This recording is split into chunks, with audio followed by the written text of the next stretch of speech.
Hi everyone, welcome to Siddharth EDU. तो आज के वीडियो में हम लोग जो है जो बिहार एसएससी का जो एग्ज़ाम हुआ था इससे पहले, उसका जो साइंस का और मैथ का जो क्वेश्चन था वो मैं लेके आ रहा हूँ। तो उसमें जो है आज के वीडियो में मैं साइंस के जो भी क्वेश्चन आए हुए हैं, मैथ के लगभग कम ही क्वेश्चन आए हुए हैं जो इंटर लेवल पे जो आया था। देख लीजिए, मैं आपको तारीख ही बता दूंगा ये किस डेट में है। तो उस डेट में जो हुआ था इसमें देखिए, साइंस के ज़्यादा लगभग यदि 50 क्वेश्चन है तो 40 क्वेश्चन लगभग जो है साइंस का आए हुए हैं। मैथ के 10 से 15 ही क्वेश्चन लगभग आए हुए हैं। इसलिए साइंस को आप लोग अच्छे से पढ़िएगा। मैंने साइंस का जो है वीडियो भी बना रखा है, यदि आप लोग पढ़ना चाहते हैं तो आप लोग देखिएगा, प्लेलिस्ट में आपको मिल जाएगा साइंस का। मैं अच्छे से वहाँ पे पढ़ा रखा है। चलिए अपना वीडियो स्टार्ट करते हैं। तो आप लोग चैनल को सब्सक्राइब कर लीजिएगा। प्लीज़ ज़रूर कमेंट कीजिएगा आपको वीडियो कैसा लगा। पहले देख लीजिए, उसके बाद आप लोग देखिएगा जो कि मैं किस तरीके से एक्सप्लेन कर रहा हूँ। मैं लगभग अच्छे तरीके से एक्सप्लेन कर दे रहा हूँ, जो कि इससे रिलेटेड जो भी यदि कोई टॉपिक आ रहा है मैं उसे एक्सप्लेन कर दे रहा हूँ। चलिए अपना वीडियो स्टार्ट करते हैं। तो सबसे पहला है, मैं आज के वीडियो में साइंस का जो है सामान्य विज्ञान, इसका मैं पूरा क्वेश्चन सॉल्व करवाऊंगा। तो सबसे पहला क्वेश्चन है, विकार मूलतः होते हैं। विकार मूलतः क्या होते हैं? यह एक प्रोटीन होते हैं।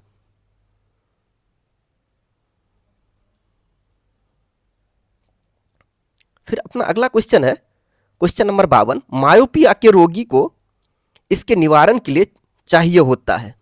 जो मायोपिया होता है, जिसको बोलते हैं हिंदी में निकट दृष्टि दोष, उसके निवारण के लिए कौन सा लेंस यूज करते हैं? तो उस लेंस का क्या नाम होता है? तो अवतल लेंस, जिसको बोलते हैं कॉनकेव लेंस बोलते हैं। अब देखिए, मैं यहाँ पे मायोपिया और हाइपरमेट्रोपिया दोनों क्या होता है मैं डायग्राम के साथ, फोटो के साथ समझा दे रहा हूँ। देखिए, मायोपिया क्या होता है, इसको बोलते हैं निकट दृष्टि दोष। मीन्स देखिए, नाम का उल्टा होता है। निकट दृष्टि दोष से ये लग रहा होगा कि पास का नहीं दिखता होगा। मीन्स इसमें यह होता है जो कि निकट का दिखता है, दूर का नहीं दिखता है। देख रहे, नॉर्मल केस में इमेज कहाँ पे बनता है? प्रतिबिंब जो है रेटिना पे बनता है। लेकिन जो मायोपिया केस होता है, निकट दृष्टि दोष, इसमें जो है इमेज पहले बन जा रहा है। यहाँ पे ऐसा कौन सा चश्मा लगाएंगे, ऐसा कौन सा लेंस लगाएंगे चश्मे में जो कि इमेज को है फिर से प्रतिबिंब को रेटिना पे बनाए? तो वह जो है अवतल लेंस लगाते हैं, तब जो है यह मायोपिया की दिक्कत दूर होता है। एक होता है हाइपरमेट्रोपिया, जिसको बोलते हैं दूर दृष्टि दोष। दूर दृष्टि दोष का मतलब होता है जो कि दूर का दिखता है, पास का नहीं दिखता है। नाम से उल्टा कर लीजिएगा। दूर दृष्टि दोष का मतलब होता है दूर का दिखना और पास का नहीं दिखना। इसमें क्या होता है, देखिए, जब इसको मायोपिया दिक्कत है तो इमेज कहाँ पे बन रहा है? प्रतिबिंब जो कि रेटिना से बाहर बन रहा था, आगे बन रहा था। तो इसको सही करना है तो आगे हम कौन सा लेंस लगाएंगे? कॉन्वेक्स लेंस, जिसको बोलते हैं उत्तल लेंस। अब कहाँ कहाँ पे इमेज प्रतिबिंब बन रहा है? तो वह रेटिना पे जो है प्रतिबिंब बन रहा है। तो हाइपरमेट्रोपिया केस में जो है कौन सा लेंस लगाते हैं? वह लगाते हैं उत्तल लेंस। और मायोपिया केस में कौन सा लेंस लगाते हैं? वह लगाते हैं अवतल लेंस।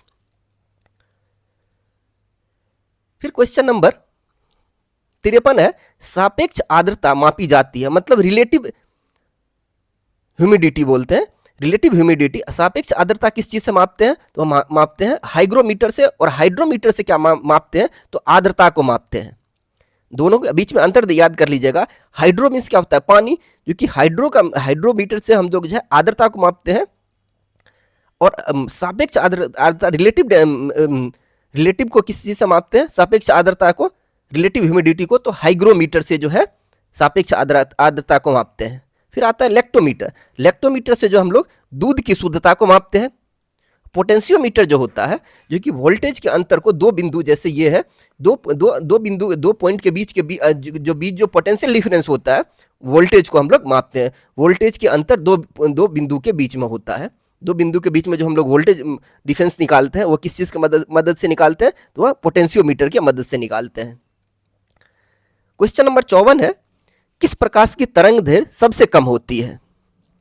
तो वह होती है बैगनी कलर की, जो होता है बैगनी रंग जो होता है, इसका तरंग दैर्घ्य, जो कि वेवलेंथ बोलते हैं, वो सबसे कम होता है। अब देखिए, मैं यहाँ पे बता दे रहा हूँ, जो कि विविग्योर होता है, आप लोगों ने पढ़ा होगा, VIBGYOR। तो violet, indigo, blue, green, yellow, orange, red. जब वायलेट से, बैगनी से यदि हम लोग लाल की तरफ जाते हैं तो तरंग दैर्घ्य जो है ये बढ़ता है। इधर तरंग दैर्घ्य ज़्यादा होता है और इधर तरंग दैर्घ्य कम होता है।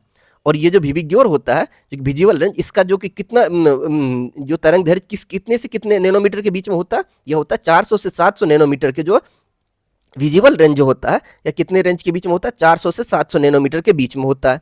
वही विविग्योर जो होता है, यदि आवृत्ति देखेंगे, फ्रीक्वेंसी देखेंगे, यदि वायलेट से बैगनी से यदि लाल जाते हैं तो आवृत्ति जो है कम होता है, लाल की आवृत्ति कम होती है और बैगनी की आवृत्ति ज़्यादा होती है। देख लिया, जो कि लाल का जो है क्या ज़्यादा होता है, तो तरंग धैर्य ज़्यादा होता है। देखिए E equals to H C upon lambda होता है, energy equals to H C upon lambda, sorry इस फार्मूला से नहीं, मैं बता दे रहा हूँ, दूसरा फार्मूला होता है। एनर्जी इक्वल्स टू, देखिए वेलोसिटी बराबर जो निकालते हैं, वेलोसिटी बराबर एफ इंटू लेमडा, तो क्या होता है वेलोसिटी बटा लेमडा बराबर एफ। तो देख रहे हैं इस फॉर्मूला से फ्रीक्वेंसी जो ये है, और ये फ्रीक्वेंसी आवृत्ति होगी, और तरंग दैर्घ्य लेमडा हो गया, ये दोनों उल्टा होता है, ये ज़्यादा होगा तो ये कम होगा। उसी तरीके से यदि विविग्योर में जो है, यदि वायलेट बैगनी से यदि लाल की तरफ जाते हैं तो वेवलेंथ जो है तरंग दैर्घ्य बढ़ता है, और यदि वायलेट से यदि लाल की तरफ फिर से जाते, इसमें जो जाते हैं तो आवृत्ति जो है कम होता है। कार्य का मात्रक है, कार्य का मात्रक क्या होता है, तो कार्य का मात्रक होता है जूल होता है। वाट जो होता है, ये वाट किसका मात्रक है, तो यह शक्ति पावर का यह मात्रक है। एक हॉर्स पावर का, एक हॉर्स पावर बराबर 746 वाट होता है। डाइन किस चीज का यूनिट है, यह जो है बल का, फोर्स का यूनिट है। एक न्यूटन बराबर 10 का पावर 5 डायन होता है। वो वाली डाइन है जो समझ रहे होंगे आप लोग, वो वाला, ये दूसरा डाइन है। प्रकाश वर्ष इसकी इकाई है, तो प्रकाश वर्ष किसकी इकाई होती है, प्रकाश वर्ष जो होती है यह दूरी की इकाई होती है। एक प्रकाश वर्ष बराबर क्या होता है, एक प्रकाश वर्ष बराबर 9.46 गुना 10 का पावर 15 मीटर होता है।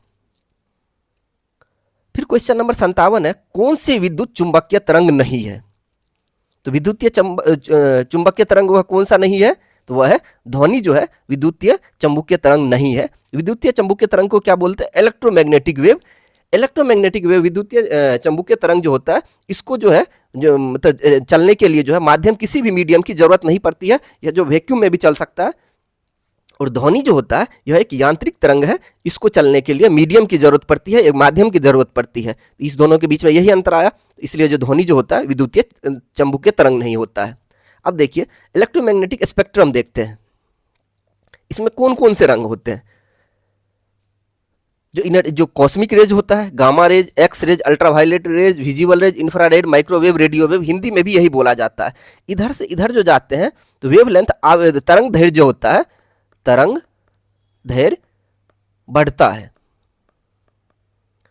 जब तरंग दैर्घ्य बढ़ेगा तो आवृत्ति कम होगा। तरंग दैर्घ्य और आवृत्ति में समानुपात, मतलब व्युत्क्रमानुपात, मतलब इनवर्सली प्रोपोर्शनल होता है। हिंदी में क्या बोलते हैं उसके लिए माफी मांग रहा हूं, जो कि ये इनवर्सली प्रोपोर्शनल होता है। इधर यदि वेवलेंथ जो है तरंग दैर्घ्य बढ़ता है तो फ्रीक्वेंसी घटेगा, आवृत्ति घटेगा। और देखिए तो इधर क्या होता है, रेडियो वेव का एनर्जी जो है सबसे कम होता है, और गामा रेज का एनर्जी जो है ज्यादा होता है। अब देख सकते हैं तरंग दैर्घ्य कैसे बढ़ रहा है। तरंग दैर्घ्य वेवलेंथ क्या होता है, इस तरीके से वेव ट्रेवल करता है, इस दोनों के बीच की दूरी है, तो देखिए यहां से किए इस तरीके से, इस दोनों के बीच की दूरी बढ़ रहा है। इधर क्या है, इस दो के बीच की दूरी कम है। तो समझ गए, जब यदि हम लोग इधर जा रहे हैं दाएं साइड, मतलब कॉस्मिक रेज गामा रेज से यदि रेडियो वेव की तरफ जाते हैं तो तरंग दैर्घ्य बढ़ता है, और आवृत्ति जो है, आवृत्ति ये भी लिख देता हूं, घटता है।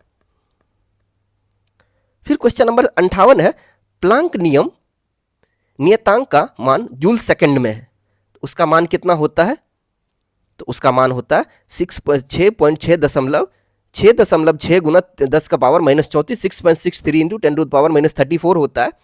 देखिए प्लैंक जो है, इन्होंने ऊर्जा निकालने के लिए एक फॉर्मूला दिया था, जो Hc अपॉन लेमडा है। H क्या होता है, प्लैंक कांस्टेंट होता है। प्लैंक जो नियम दिया था अपने ही नाम पे एक, इसको क्या बोलते हैं, तो प्लैंक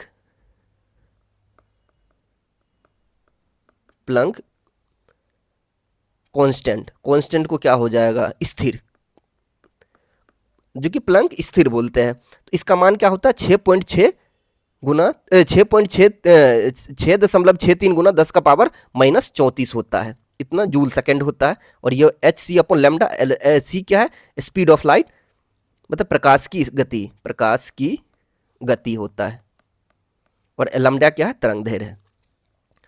फिर क्वेश्चन नंबर 59 है, हल्दी पौधों के इस भाग से प्राप्त होता है। हल्दी जो है, ये जो प्राप्त होती है, हल्दी क्या है जो हम लोग यूज करते हैं, तो वह एक तना है।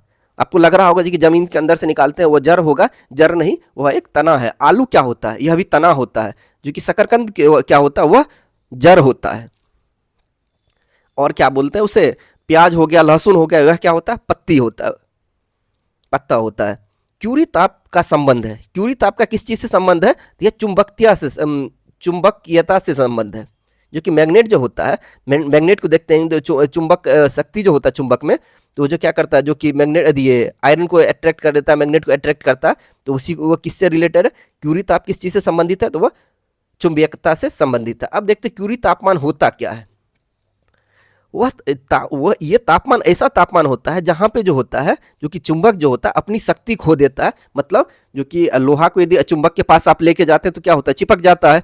यदि अब उसको जो हीट कर दिया जाता है, इतना हीट किया जाता है जो कि वह जो है, जो कि किसी भी लोहे चाहे किसी भी वैसे वस्तु को अपने आप अट्रैक्ट नहीं, अपने आप नहीं सकने देता है, तो वह उसे क्या बोलते हैं, क्यूरी तापमान बोलते हैं। जब वस्तु अपनी चुंबकीय शक्ति खो देता है उसे क्या बोलते हैं, क्यूरी तापमान बोलते हैं। फिर क्वेश्चन नंबर 61 है, यदि एक व्यक्ति एक समतल दर्पण की तरफ v स्पीड से चलता है तो उसे दर्पण में अपना प्रतिबिंब इस चाल से अपनी ओर आता प्रतीत होता है। देखिए, हम लोग जो मिरर यूज करते हैं, मिरर के सामने यदि हम लोग स्पीड v से इधर से जा रहे हैं, मतलब दर्पण की तरफ, तो इधर से जो है प्रतिबिंब जो है कितना स्पीड से आएगा, तो 2v से आएगा। देख रहे हैं, मैं यहाँ पे बता दिया हूँ। और यदि यहीं पे कोई भी सामान को, कोई भी ऑब्जेक्ट को यदि हम ऊपर की तरफ यदि v से लेके जाएंगे, तो v से लेके जाएंगे तो यह ऊपर भी जो है v के स्पीड से जाएगा। इस दोनों के बीच में अंतर याद कर लीजिएगा। इसका आंसर क्या हो जाएगा, ए हो जाएगा। यदि प्रतिबिंब दर्पण की तरफ यदि ऐसे जा रहे हैं, देख रहे हैं, दर्पण के साइड जा रहे हैं, तो उधर से इमेज जो है किस स्पीड से आ रहा है, तो 2v से आ रहा है। यदि ऊपर की तरफ जा रहे हैं, उसी ऑब्जेक्ट को कोई कुछ भी ऑब्जेक्ट को हाथ में रख लिया, ऊपर किए v स्पीड से, तो वह भी ऑब्जेक्ट इमेज जो है प्रतिबिंब उसी स्पीड v से ही जाएगा। इस ग्रह के वायुमंडल में प्रचुर मात्रा में हाइड्रोजन होता है, तो वह ग्रह का क्या नाम है, तो उस ग्रह का नाम है शनि। ग्रह पे जो होता है हाइड्रोजन बहुत ज्यादा पाया जाता है, और मंगल पे जो है लोहा जो है ज्यादा पाया जाता है, इस वजह से ये लाल दिखता है। पृथ्वी की सतह का कितने प्रतिशत सागरों में ढका है, तो ये तो बेसिक बात है, हर कोई जानता होगा। 70% जो है हमारे पृथ्वी पे पानी से जो है ढका हुआ है। फिर क्वेश्चन नंबर 64 है, दुनिया का सबसे शुष्क स्थान कौन सा है।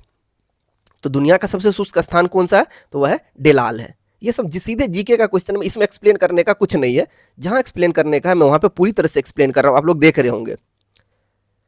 फिर क्वेश्चन नंबर 65 है, यह एक गर्म धारा है। तो गर्म धारा कौन सा है, वह है गल्फ स्ट्रीम जो है, यह एक गर्म धारा है। कितने देश भूमि के चारों ओर से घिरे हुए हैं, तो 44 देश जो है, जैसे मान के सोचिए एक ये देश है, इसके चारों साइड से, मतलब लैंड वाला कंट्री है, कोई भी नदी वगैरह नहीं बहती है, कोई भी समुद्र वगैरह कुछ भी नहीं है, कोई भी समुद्र नहीं है। तो चारों साइड से जो कि है वो लैंड कंट्री से ही घुरा हुआ है, भूमि वाले देश से घुरा हुआ है। वो टोटल कितने कंट्री है, तो 44 कंट्री है हमारे, मतलब विश्व में कितने टोटल कंट्री है, टोटल विश्व में 198 कंट्री है, 198 देश है, जिसमें से 44 देश जो है, 44 देश भूमि से चारों ओर, भूमि से चारों ओर से घिरे हुए हैं 44 देश। फिर क्वेश्चन नंबर 67 है, दो तारे क्रमशः 3.6 गुना 7 का पावर माइनस 10 का पावर माइनस 7 मीटर तथा यहाँ पे क्वेश्चन में प्रिंट में मिस्टेक था, 4.8 गुना 7 का पावर माइनस 7 10 का पावर माइनस 7 मीटर तरंग दैर्घ्य पर अधिकतम ऊर्जा उत्सर्जित करते हैं, तो इसकी तापमान का अनुपात T/T1 क्या होगा। मतलब दोनों के बीच का तापमान का रेशियो पूछता है। तो ये जो है आप जब थर्मोडायनेमिक्स पढ़ेंगे तो वहाँ पे पढ़ाया जाता है। मैं आपको फिजिक्स में पढ़ाऊंगा, जो कि थर्मोडायनेमिक्स में ये जो फॉर्मूला होता है, तो वेन के एक रूल है विंड डिस्प्लेसमेंट ड्रॉ, जिसको हिंदी में बोलते हैं वेन के विस्थापन नियम। इन्होंने ये बताया था लैम्डा गुना T1 मतलब विस्थापन, तरंग दैर्घ्य गुना तापमान बराबर दूसरा तरंग दैर्घ्य गुना तापमान दूसरा, ये बराबर होता है। लैम्डा 1 T1 बराबर लैम्डा 2 T2 होता है। अब क्या करेंगे, T1 बटा T2 ये इधर से ये इधर आएगा, तो T1 बटा T2 बराबर लैम्डा 2 बटा लैम्डा 1 आएगा, ये इधर जाएगा। तो ये हो जाएगा। अब हमसे क्या पूछ रहा है, T1/2 पूछ रहा है, तो λ2 क्या है, 4.8 गुना 10 का पावर -7 बटा 3.6 गुना 10 का पावर -7। जब इसको काटा, ये कटेगा काटा पीटी किए, तो 8/6 बराबर 4/3 आएगा। इसका आंसर क्या हो जाएगा, आंसर 2 आ जाएगा, 67 का 2 होगा। आप लोग कमेंट करके बताइएगा कैसा लग रहा है। किस देश में सर्वाधिक टाइम जोन है, तो सर्वाधिक टाइम जोन कहां पे है, तो वह है फ्रांस में है। टोटल कितने टाइम जोन है, वहां पे 12 टाइम जोन है। बिहार में कितने जिले हैं, ये तो हर कोई जानता होगा, 38। फिर क्वेश्चन नंबर 70 है, बिहार के इस तरफ के राज्य में सर्वाधिक जनसंख्या है। मतलब उत्तर, दक्षिण, पूर्व, पश्चिम जब बिहार का है, मतलब कौन से दिशा में सबसे ज्यादा जो है जनसंख्या है, उत्तर में या पूर्व या पश्चिम में, तो वो क्या है, उत्तर में। जो कि ये जो उत्तर वाला भाग जो है, इस ये वाला भाग में सबसे ज्यादा जनसंख्या है। इसमें देखिए, ये उत्तर वाला भाग कहाँ से लगता है, यह नेपाल से लगता है। इसमें कितने जिला लगता है, तो 7 है। ये देखिए, बिहार स्पेशल का क्वेश्चन है, आपको बीपीएससी में भी पूछा जा सकता है और एसएससी में तो पूछा ही जा सकता है। तो इधर कितने जिले लगते हैं, तो 7 जिले लगते हैं। इधर कौन से जिले लगते हैं, देखिए मैं यहाँ पे नाम भी बता दे रहा हूँ। 7 जिले कौन कौन से लगते हैं, तो पश्चिमी चंपारण, पूर्वी चंपारण, सीतामढ़ी, मधुबनी, सुपौल, अररिया, किशनगंज। फिर इधर जो है यूपी से जो है पश्चिम में जो लगते हैं, कितने, 8 जिले लगते हैं। एक पश्चिम चंपारण, गोपालगंज, सिवान, सारण, भोजपुर, बक्सर, कैमूर, रोहतास। इधर जो है झारखंड से 7 जिले लगते हैं, वह कौन कौन से, रोहतास, औरंगाबाद, गया, नवादा, जमुई, बांका, भागलपुर, कटिहार, सॉरी भागलपुर तक। इधर जो है वेस्ट बंगाल, पश्चिम बंगाल से कौन कौन, कटिहार, पूर्णिया, किशनगंज, 3 जिले लगते हैं। फिर अपना क्वेश्चन है 71, चिल्का झील कहाँ है, तो चिल्का झील जो है यह उड़ीसा में जो है चिल्का झील है। अब देखिए, यह मैथ का क्वेश्चन है, आप लोग इसे सॉल्व कर लीजिएगा। यदि आप लोग इसका भी यदि सॉल्यूशन चाहते हैं तो कमेंट बॉक्स में बताइएगा। फिर अपना अब कौन सा क्वेश्चन आ रहा है, कहाँ तक किए थे, 71 के बाद अपना जो है यह भी मैथ का क्वेश्चन है, 83 पे आता है। NaCl में यह बंधन है, जो हम लोग जो नमक खाते हैं, तो वह कौन सा नमक रहता है, सोडियम क्लोराइड। जो नमक जो रहता है उसे क्या बोलते हैं, सोडियम क्लोराइड। इसमें कौन सा बंधन होता है, इसमें आयनिक बंधन होता है। देखिए, सोडियम क्लोराइड जो टूटता है तो ये कैसे बनता है, Na+ और Cl- में। ये जो है आयन बना है, पॉजिटिव आयन, और ये क्या बना, नेगेटिव आयन। इसमें आयनिक बॉन्ड होता है, आयनिक बंधन होता है। फिर क्वेश्चन नंबर 84 है, कितने प्रकार की क्वांटम संख्या होती है, कितने प्रकार की होती है, तो 4 प्रकार की क्वांटम संख्या होती है। वह कौन कौन सा क्वांटम संख्या होता है, चारों का मैं नाम बता दे रहा हूं। तो वह होता है मुख्य क्वांटम संख्या पहला, दूसरा होता है दिगंशी क्वांटम संख्या, फिर तीसरा क्या होता है, चुंबकीय क्वांटम संख्या, चौथा क्या होता है, चक्रण क्वांटम संख्या। जो कि इसी में जैसे एक क्वेश्चन आपको मिलेगा, ये कितने होते हैं, प्लस माइनस करके एक ऑर्बिटल में कितने इलेक्ट्रॉन डाल सकते हैं, इसके बारे में। ये केमिस्ट्री का चीज़ है, इसको वहाँ पे डिटेल में बताऊंगा। यहाँ पे यदि बताऊँ तो क्वेश्चन वीडियो जो है बहुत लंबा हो जाएगा। तो 4 क्वांटम कौन कौन से, मुख्य क्वांटम संख्या, दिगंशी क्वांटम संख्या, चुंबकीय क्वांटम संख्या और चक्रण क्वांटम संख्या। ये 4 जो होते हैं क्वांटम संख्या होते हैं। निम्नलिखित में से कौन सा पुरातत्व लकड़ी की आयु निर्धारण करने में प्रयोग किया जाता है। तो यदि मान के सोचिए, कोई भी मतलब जो खुदाई होता है, तो कोई भी चीज़, जैसे कुछ भी मिला, किसी का कंकाल मिला, तब कैसे पता करेंगे, जैसे बोला जाता है ये 100 साल पुराना है, 1000 साल पुराना है, तो किसके मदद से करते हैं, तो कार्बन 14 जो होता है, कार्बन 14 की मदद से, जो कि हम लोग जो है किसी वस्तु के, पुरातत्व वस्तु जो होते हैं उसके जो हम लोग आयु का निर्धारण करते हैं। तो कार्बन 14 में जो है कितना इलेक्ट्रॉन है, तो इलेक्ट्रॉन 6 है, प्रोटॉन कितना है, 6 है, और न्यूट्रॉन कितना है, तो 8 है। इस दोनों को माइनस कर लीजिएगा। उसी तरीके से कार्बन, ये तो गलत है, तो इसका आंसर क्या हो जाएगा, ऑप्शन 2, कार्बन 14 जो है हम लोग ये जो है आयु निर्धारण के लिए यूज करते हैं। कौन सा समीकरण चार्ल्स नियम को प्रकट करता है। देखिए, आइडियल गैस इक्वेशन एक होता है PV = nRT। आदर्श गैस इक्वेशन जो होता है, हिंदी में यही बोलता जाएगा शायद, मुझे ऐसा लगता है। तो PV = nRT होता है। तो देखिए, N और R कांस्टेंट होता है, यदि चार्ल्स लॉ में क्या होता है, प्रेशर को जो होता है, प्रेशर कांस्टेंट होता है, प्रेशर समान होता है। जब प्रेशर यदि कांस्टेंट कर देंगे, इसको काट दीजिए, तो वॉल्यूम क्या हो जाएगा, यह क्या होता है, आयतन होता है, और यह तापमान, तो वॉल्यूम डायरेक्टली प्रोपोर्शनल हो जाएगा तापमान के बराबर। Volume directly proportional to T इसमें, तो आंसर क्या हो जाएगा इसका, सी हो जाएगा। देखिए ये जो है ये आइडियल गैस और रियल गैस जो होता है, उस दोनों इसका जो है, ये केमिस्ट्री का क्वेश्चन है, जो कि जब यदि प्रेशर कांस्टेंट करेंगे तो क्या होगा, चार्ल्स लॉ, गेलुसेक लॉ, ये सारे जो है बहुत सारे लॉ होते हैं, 4 से 5 होते हैं, मैं सबको वहां पे बताऊंगा केमिस्ट्री में पढ़ाने में। फिर क्वेश्चन नंबर 87 है, इसमें आप लोग कमेंट करके बताइएगा कौन कौन सा सब्जेक्ट पढ़ना चाहते हैं। इसमें 6 गुना 10 का पावर 23 परमाणु नहीं है, वह किसमें नहीं है,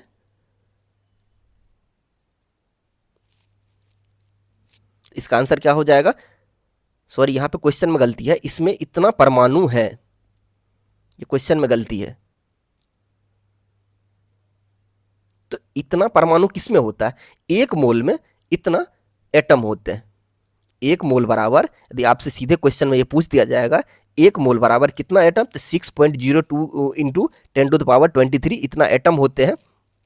तो सबसे पहले क्या करेंगे, मोल निकाल लेंगे। ये तो मोल कंसेप्ट का क्वेश्चन है, यहाँ तो बहुत सारा चीज़ पढ़ाने को है, इसमें मोल क्या होता है मैं यहाँ पे सिंपल वे में बता दे रहा हूँ। मोल जो निकालते हैं, तो मोल क्या होता है, मास बटा मॉलिक्यूलर मास, चाहे एटॉमिक मास। इसका मास कितना दिया हुआ है, इसका ग्राम इतना मास जो है दिया हुआ है, वजन जो है 35.5 ग्राम, और क्लोरीन का जो कि एटॉमिक वेट कितना होता है, 35.5 होता है। जब इसको करेंगे तो 1 मोल आएगा, 1 मोल बराबर कितना होता है, 6.023 इंटू 10⁻23 इतना परमाणु होते हैं, इतना एटम होते हैं। इसका आंसर क्या हो जाएगा, ऑप्शन 4 हो जाएगा। फिर क्वेश्चन नंबर 88 है, एप्सम लवण इसका यौगिक है। एप्सम लवण किसका यौगिक है, तो वह मैग्नीशियम का होता है। MgSO4 है या MgSO4.7H2O, इसे एप्सम बोला जाता है। इप्सम क्या होता है, MgSO4 और MgSO4.7H2O, ये जो होता है इप्सम होता है। फिर क्वेश्चन नंबर 89 है, जर्मन सिल्वर में होता है। देखिए क्वेश्चन दिया हुआ, इस चीज को याद रख लीजिएगा, जर्मन सिल्वर बोलते हैं और इसमें सिल्वर होता नहीं है। ऑप्शन को सबसे अच्छे से देखिएगा। तो जर्मन सिल्वर किस चीज से मिलकर बना हुआ था, तो कॉपर, निकेल और जिंक। कॉपर, निकेल और जिंक। इसका एटॉमिक नंबर क्या होता है, तो 28 होता है, इसका 30 होता है, और कॉपर का क्या होता है 29। तो 28, 29, 30 जो एटॉमिक नंबर होते हैं, यह जो है जर्मन सिल्वर को बनाता है। ये कौन कौन चीज से बने होते हैं, कौन कौन से एटम से, तो कॉपर, जिंक और निकेल। ये क्या है, Cu कॉपर है, जिंक जो है Zn जिंक होता है, Ni से निकेल होता है। इसमें कॉपर 60% होते हैं, जिंक और निकेल जो होता है यह 20% होते हैं। तो इसका आंसर क्या आ जाएगा, देखिए कॉपर, जिंक, निकेल कहाँ पे दिया हुआ है, तो कॉपर है, सबसे ज्यादा क्या होता है, कॉपर होता है। देखिए निकेल, आप ये भी बोलिएगा निकेल क्यों नहीं इसका आंसर आया, तो निकेल इसलिए नहीं आया क्योंकि इसमें पूछा जर्मन सिल्वर में होता है, तो सबसे ज्यादा मात्रा में क्या होता है, तो कॉपर होता है। इस वजह से आंसर क्या हो जाएगा, ऑप्शन ए कॉपर होगा। फिर क्वेश्चन नंबर 90 है, संपर्क विधि इसके निर्माण में प्रयोग होता है। कॉन्टैक्ट प्रोसेस जो होता है किसके निर्माण में प्रयोग करते हैं, तो वह करते हैं H2SO4 सल्फ्यूरिक एसिड के प्रोडक्शन में, इसके निर्माण में जो है हम लोग संपर्क विधि का प्रयोग करते हैं। फिर क्वेश्चन नंबर 91 है, भारी जल का रासायनिक सूत्र है। तो भारी जल का रासायनिक सूत्र क्या होता है, D2O ड्यूटेरियम ऑक्साइड होता है। ऑप्शन 2 हो जाएगा, D2O। यह क्या होता है, जो कि D2O जो होता है यह भारी जल होता है, ड्यूटेरियम ऑक्साइड। जैसे हाइड्रोजन ऑक्साइड मतलब पानी क्या होता है, H2O होता है, यह नॉर्मल जल होता है। और हैवी जल जो होता है, भारी जल जो होता है, उसे क्या बोलते हैं, ड्यूटेरियम बोलते हैं। देखिए 1H1 इसको बोलते हैं प्रोटियम, 1H2 ड्यूटेरियम, 1H3 ये तीनों जो होते हैं आइसोटोप्स होते हैं, तो ट्राइटियम होते हैं। इसमें कितना जो भी पूछ दिया जाएगा, जो कि तीनों के बीच में अंतर यही होता है, इसमें देखिए कोई न्यूट्रॉन नहीं होता, इसमें 1 न्यूट्रॉन होता है, इसमें 2 न्यूट्रॉन होता है। इसके बारे में मैंने पहले वाले वीडियो में भी बताया था, और केमिस्ट्री में भी बताऊंगा आपको जब एटॉमिक स्ट्रक्चर पढ़ाऊंगा, जो कि न्यूट्रॉन का संख्या कैसे निकालते हैं, आइसोटॉप्स क्या होता है, आइसोबार क्या होता है, इलेक्ट्रॉन कितने होते हैं किसी एटम में, वो निकालेंगे। तो भारी जल किसको बोलते हैं, तो ड्यूटीओ ड्यूटेरियम ऑक्साइड को जो है, ड्यूटेरियम ऑक्साइड को हम लोग भारी जल बोलते हैं। क्वेश्चन नंबर 92 है, श्वेत रक्त कणिकाएं कितने प्रकार की होती है। तो श्वेत रक्त जो कि WBC बोलते हैं, WBC को व्हाइट ब्लड सेल्स, जिसको श्वेत रक्त कणिकाएं जो होती है यह 5 प्रकार की होती है। वह कौन कौन से होते हैं? न्यूट्रोफिल्स, बेसोफिल्स, एस्नोफिल, मोनोसाइट और लिम्फोसाइट। ये जो होते हैं एक ग्रेन्युलोसाइट होते हैं और यह ग्रेन्युलोसाइट होते हैं। इसमें ग्रेन्यूल्स होते हैं, इसमें नहीं होते हैं। तो 5 कौन कौन से हैं डब्ल्यूबीसी? वह है न्यूट्रोफिल्स, बेसोफिल, एस्नोफिल, लिम्फोसाइट और मोनोसाइट, ये 5 होते हैं। यह व्हाइट ब्लड सेल्स व्हाइट क्यों होता है? क्यों? इसके पीछे इसमें जो है हेमोग्लोबिन, आरबीसी जो नहीं होते, हेमोग्लोबिन नहीं होने की वजह से यह सफेद होते हैं, ये श्वेत होते हैं। आरबीसी क्यों लाल दिखता है, रेड ब्लड सेल्स? क्योंकि हेमोग्लोबिन की वजह से। लसिका इसमें उपस्थित होती है। तो लसिका किस में उपस्थित होती है? वह होती है संवहन उत्तक में जो है लसिका उपस्थित होती है। फिर क्वेश्चन नंबर 94, पीलिया रोग में रुधिर में निम्न की मात्रा बढ़ जाती है।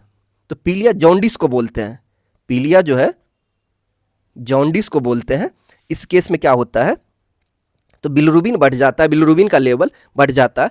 पीलिया के केस में क्या होता है? जो कि बिलिरुबिन जो बनता जाता है तो लीवर बनाता है, यकृत बनाता है और क्या होता है? गॉल ब्लैडर में जमा होता है। लेकिन पीलिया के केस में क्या होता है? वह जो है लीवर से बाहर नहीं निकल पाता, इस वजह से हमारे लीवर यकृत को नुकसान पहुंचाता है। जब भी देखते होंगे जब पीलिया का टेस्ट करवाते हैं, बिलिरुबिन टेस्ट करवाते हैं हम लोग। फिर क्वेश्चन नंबर 95 है, कौन सबसे बड़ी ग्रंथि है? तो सबसे बड़ी ग्रंथि का क्या नाम है? उसका नाम है यकृत। यकृत जो है, लीवर जो है सबसे बड़ी ग्रंथि है। और सबसे बड़ा अंग क्या होता है? यहीं पे बता देता हूं। सबसे बड़ा अंग वह होता है चमड़ी, होता है स्किन। त्वचा लिख देता हूं, चमड़ी थोड़ा बहुत ज्यादा देसी हो जाएगा। क्या बोला? त्वचा। त्वचा को जो है सबसे बड़ा अंग बोलते हैं और सबसे बड़ी ग्रंथि, दोनों के बीच में अंतर याद कर लीजिएगा। सबसे बड़ी ग्रंथि यकृत होती है और सबसे बड़ा अंग जो है त्वचा होता है। एक सेग्यूवरस होते हैं। सेग्यूवरस कौन होते हैं? वह होते हैं मच्छर। जो कि सेग्यूवरस उसको बोलते हैं जो अपना जो जीवन पोषण जो होता है वह ब्लड से लेते हैं। अपना खाना जो है कहां से लेते हैं? ब्लड से लेते हैं। तो मच्छर हो जाएगा, जोंक हो जाएगा, ये सारा चीज जो है सेग्यूवरस होते हैं। फिर क्वेश्चन नंबर 97 है, कौन मास्टर ग्रंथि कहलाता है? तो मास्टर ग्रंथि किसको बोलते हैं? पिट्यूटरी ग्लैंड, जो कि पीयूष ग्लैंड को जो है मास्टर ग्लैंड बोलते हैं। क्यों बोलते हैं? ये सारे ग्लैंड को कंट्रोल करता है। यह विटामिन टोकोफिरोल होता है। तो विटामिन ई को जो है इसका रासायनिक नाम क्या होता है? टेकोफिरोल होता है। विटामिन ए का क्या होता है? तो रेटिनॉल होता है, रेटिनॉल होता है। और विटामिन डी का क्या होता है? तो कैल्सीफिरोल होता है, कैल्सीफिरोल होता है। इसका आंसर क्या हो जाएगा? ऑप्शन 4 ई हो जाएगा। ई विटामिन ई को क्या बोलते हैं? टोकोफिरोल बोलते हैं। बी का बहुत सारे, B1, B2, B12, B6, इस वजह से मैंने यहाँ पे नहीं बताया, जगह नहीं है। क्वेश्चन नंबर 99 है, यह अपनी सामाजिक व्यवस्था के लिए प्रसिद्ध है। सामाजिक व्यवस्था के लिए कौन प्रसिद्ध है? यह मधुमक्खी जो है सामाजिक व्यवस्था के लिए प्रसिद्ध है। जो कि यह जो काम करता है कैसे, देखिए जो कि मधुमक्खी का जो छत्ता होता है उसमें 3 होते हैं, 3 तरह के होते हैं मधुमक्खी। एक होते क्वीन, एक होते वर्कर, एक होते ड्रोन। हिंदी में भी यही बोलते हैं, क्वीन, वर्कर, ड्रोन। इसका क्वीन का जनसंख्या कितना होता है? 1 होता है। इसका काम क्या है? सबका काम बटा हुआ। क्वीन का काम है मतलब छत्ते के, मधुमक्खी के छत्ते में आराम से बैठ के खाओ और बच्चे पैदा करो, मतलब ये बच्चे को जन्म देती है। वर्कर का क्या काम है? ये हजारों होते हैं, इसका काम है खाना को लाना, मधुमक्खी का छत्ता बनाना, ये सारा काम है वर्कर का। ड्रोन जो होते हैं यह मेल होते हैं और यह जो है यह बच्चे पैदा ये दोनों करते हैं। कौन कौन मिलके? क्वीन और ड्रोन मिलके जो है ये बच्चे पैदा करते हैं। फिर क्वेश्चन नंबर 100 है, नायलॉन इसके एकलकों के माध्यम इस प्रकार का बंध है। तो वह कौन है? वह है एमाइड होता है। यह जो है पोलिस्टर वगैरह पढ़ाऊंगा, उसमें जो पॉलीमर जो पढ़ाऊंगा उसमें आएगा, देख लीजिए। आपको वीडियो कैसा लगा प्लीज़ ज़रूर कमेंट कीजिएगा। और देखिए यहाँ पे जो है यह मैथ का, ये क्या बोलते हैं, मानसिक क्षमता रीजनिंग का क्वेश्चन है। यहाँ से मैं देखिए आराम से ऊपर करता जा रहा हूँ। यदि आप लोग सॉल्व करना चाह रहे होंगे तो सॉल्व कर सकते हैं वीडियो को रोक के, देख लीजिए। वीडियो को पॉज करके आप लोग देख सकते हैं और क्वेश्चन को सॉल्व कीजिएगा और ये अपना आंसर को कमेंट कीजिएगा। मैं आंसर जो है इसका जो है आंसर जो है मैं पूरे मैथ का और रीजनिंग का मैं आपको कमेंट बॉक्स में पूरा का पूरा डिस्क्रिप्शन में दे दूंगा। चलिए, थैंक यू सो मच। आपको वीडियो कैसा लगा प्लीज़ ज़रूर कमेंट कीजिएगा और बताइएगा आपको और कौन से सब्जेक्ट का वीडियो चाहिए। मैं इस तरीके से बिहार एसएससी के लिए जो इंटर लेवल का जो कुछ दिनों में एग्ज़ाम होने वाला है उसके लिए मैं लेके आ रहा हूँ। चलिए, थैंक यू सो मच।